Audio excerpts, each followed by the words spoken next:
Hey guys, I hope you are doing well. The next review unit we're going to get into is ecology.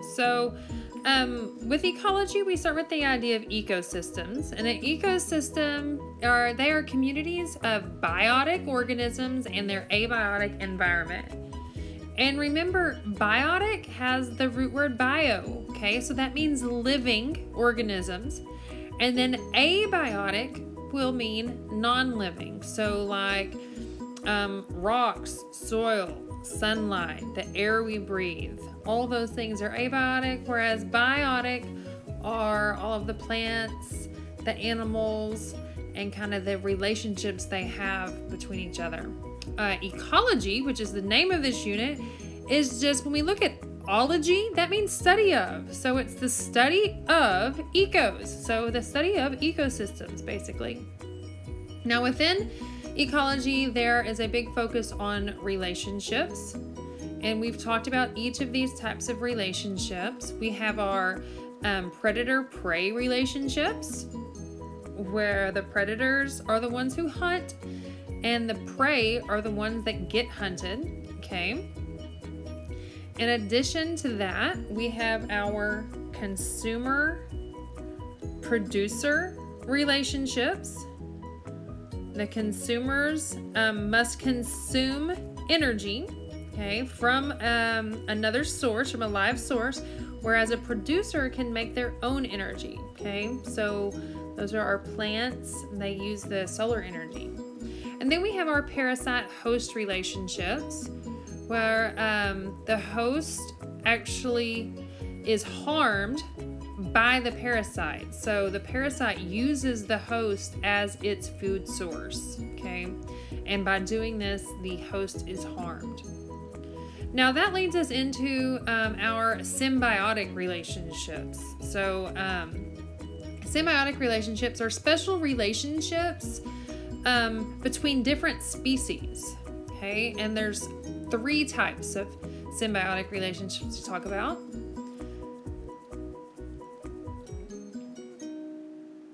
The first one is commensalism.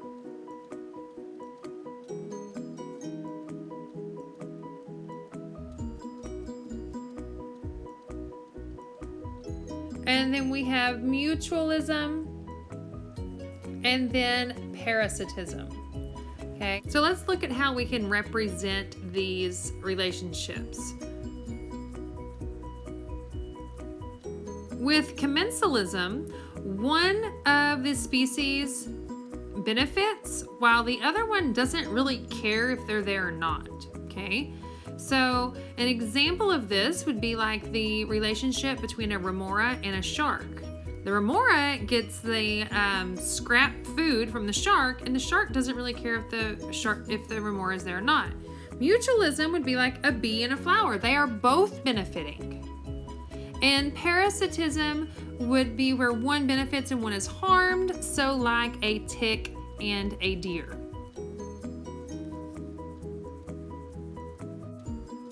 Okay, let's go ahead and look at the energy pyramid. So the energy pyramid shows the transfer of energy through trophic levels, okay? And trophic levels just means energy levels. So we're showing how energy is transferred from organism to organism through their trophic levels.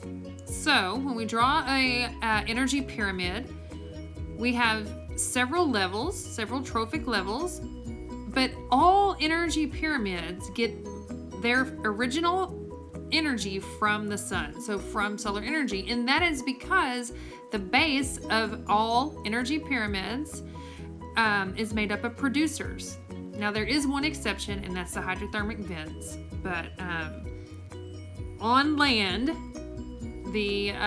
all of our bases are going to be producers. So energy is transferred up through the pyramid, and only 10% is transferred from trophic level to trophic level. So for instance, if you start out with 1,000 joules as in your producers, only 100 is transferred up, and then up to 10 joules, and then up to 1 joule. Okay, so we start with our producers at the very bottom, then we have our primary consumers, and then our secondary consumers all the way up to tertiary consumers. And if this was a larger energy pyramid, you could even go up to quaternary consumers or further on with your apex predators.